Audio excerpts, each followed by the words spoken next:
Hello everyone, welcome to this course on finite element method. So this is the 9th lecture और इस lecture में हम discuss करने वाले हैं 1D finite element for structural analysis.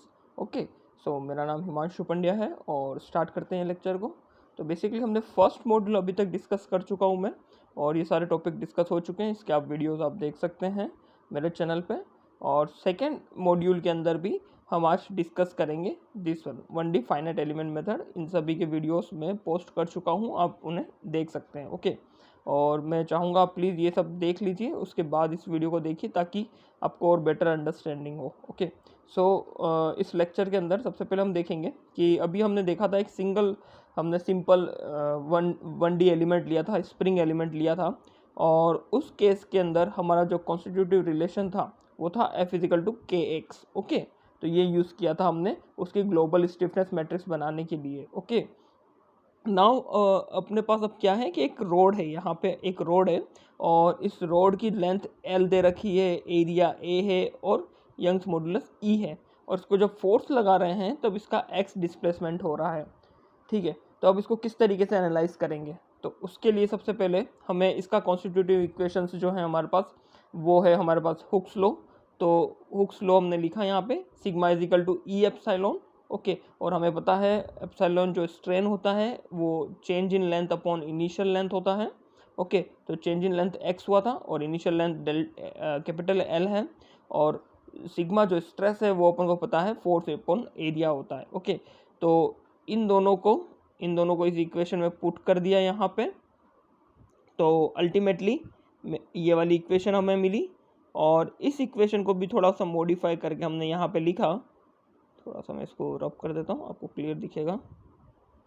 ठीक है, तो ये हमारे पास अल्टीमेटली ये इक्वेशन, यहाँ पे हमें ये इक्वेशन मिल गई. ओके, अब इस इक्वेशन के अंदर आप देख सकते हैं एफ टर्म एक तरफ आ गया और कुछ ये पूरा ब्रैकेट में मल्टीप्लिकेशन हो रहा है इंटू एक्स हो रहा है. ओके, अब इस चीज़ को अगर ध्यान से देखें तो ये basically E A by L जो है इस बार की प्रॉपर्टीज़ है. ओके, इस बार की प्रॉपर्टीज़ है और ये कांस्टेंट है फॉर अ गिवन बार. ठीक है, इस बार अगर ये दे रखा है तो इसका यंग्स मॉडुलस कांस्टेंट हो जाएगा, इसका एरिया कांस्टेंट है, उसका लेंथ भी कांस्टेंट है. तो ये जो पूरी टर्म एक कांस्टेंट है, तो ये एक कांस्टेंट की तरह बिहेव कर रही है यहाँ पे, और इसी को हम नाम दे देते हैं स्टिफनेस ऑफ द बार या फिर के बार. ओके, इसको नाम दे दिया जाता है स्टिफनेस ऑफ द बार या फिर के बार. तो इस इक्वेशन को भी हमने, इस क्वेश्चन को भी हमने एक सिंपल से स्प्रिंग एलिमेंट की तरह F इजिकल टू के बी इंटू एक्स की फॉर्म में लिख दिया.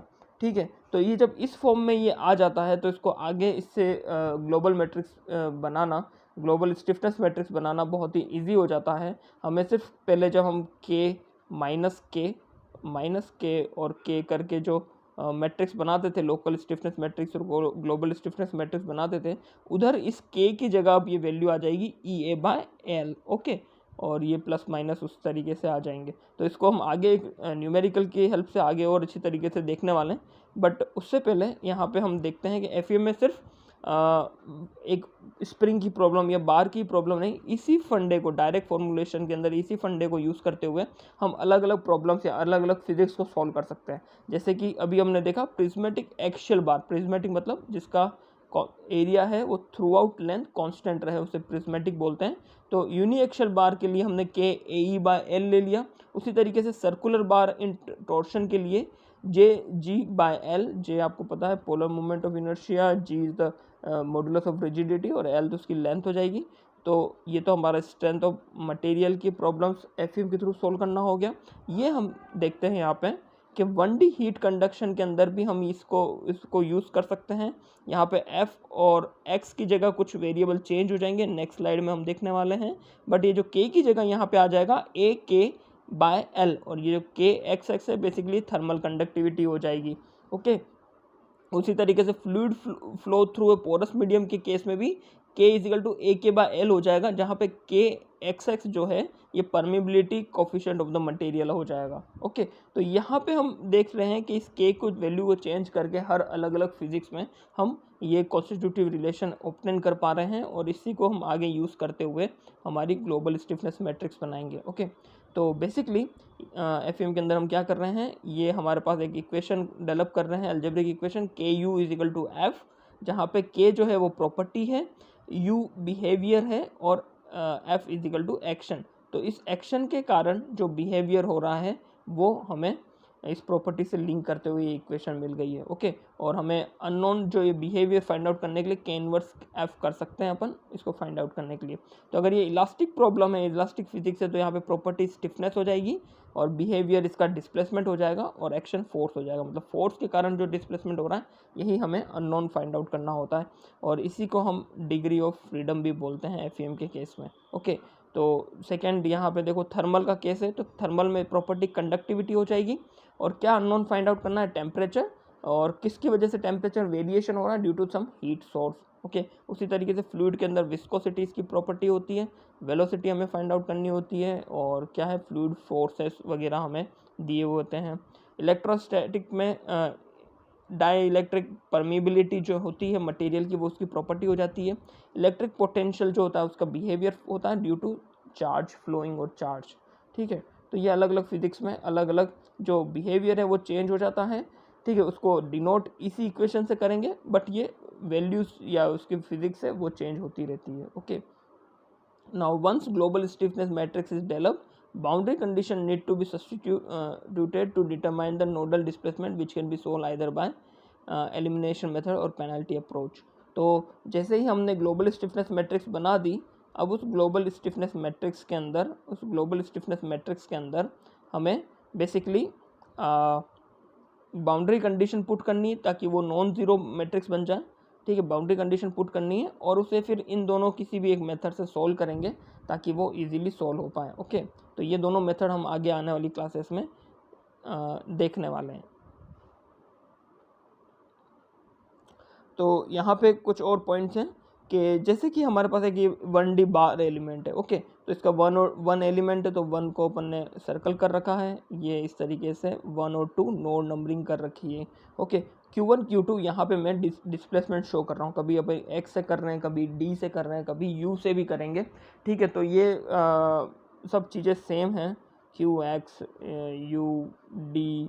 ठीक है, ये सारे टर्मिनोलॉजीज अलग अलग बुक्स में यूज़ करी गई हैं, तो थोड़ा सा कभी भी हम किसी को भी यूज़ कर सकते हैं नोमेनक्लेचर। ओके, तो यहाँ पे Q1 Q2 इसका डिस्प्लेसमेंट है और F1 F2 फोर्स लग रहा है। तो स्ट्रेन कितना हो जाएगा, change in length upon initial length, change in length कितना हो गया Q2 माइनस Q1 और सिग्मा क्या हो जाएगा E एप्सिलॉन। तो E इंटू एप्सिलॉन की जगह मैंने ये वैल्यू पुट कर दी यहाँ पे और ये इक्वेशन बन गई EL माइनस Q प्लस 1।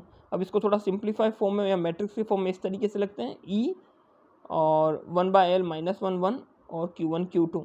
ठीक है, तो इसको मैट्रिक्स की फॉर्म में लिख दिया। तो ये वाला जो मैट्रिक्स है इसको बोला जाता है स्ट्रेन डिस्प्लेसमेंट मैट्रिक्स और ये जो मैट्रिक्स है इसको बोला जाता है नोडल डिस्प्लेसमेंट मैट्रिक्स। तो ये चीज़ें आगे काम आने वाली हैं और आगे हम देखेंगे कि किस तरीके से स्ट्रेन डिस्प्लेसमेंट मैट्रिक्स को शेप फंक्शन की हेल्प से डिराइव करेंगे, जो कि जनरल यूनिवर्सिटी क्वेश्चंस में भी पूछा जाता है। तो ये हम ये टॉपिक आगे देखने वाले हैं। ठीक है, सर अभी हम थोड़ा सा ये देखेंगे शेप फंक्शन क्या होता है कि जैसे हमको एफईएम Q1 और Q2 की वैल्यू दे देगा। एफईएम जो है हमें नोड्स पे अननोन्स की वैल्यू या डिग्री ऑफ फ्रीडम या फिर डिस्प्लेसमेंट वगैरह की वैल्यूज दे देगा। अगर हमें इस एलिमेंट के बीच में किसी जगह पे वैल्यू पता करनी है तो उसके लिए हम शेप फंक्शन या फिर इंटरपोलेशन फंक्शन का यूज़ करते हैं। वो कुछ इस तरीके से दिखते हैं, N1 N2 are known as the shape function. और इनको N1 और N2 एक फंक्शन होते हैं, एक एल्जेब्रिक फंक्शन होते हैं या पोलिनोमियल या फिर ट्रिग्नोमेट्रिक फंक्शंस होते हैं। ये एक फंक्शंस होते हैं जिसको हम नोडल डिस्प्लेसमेंट के साथ मल्टीप्लाई करके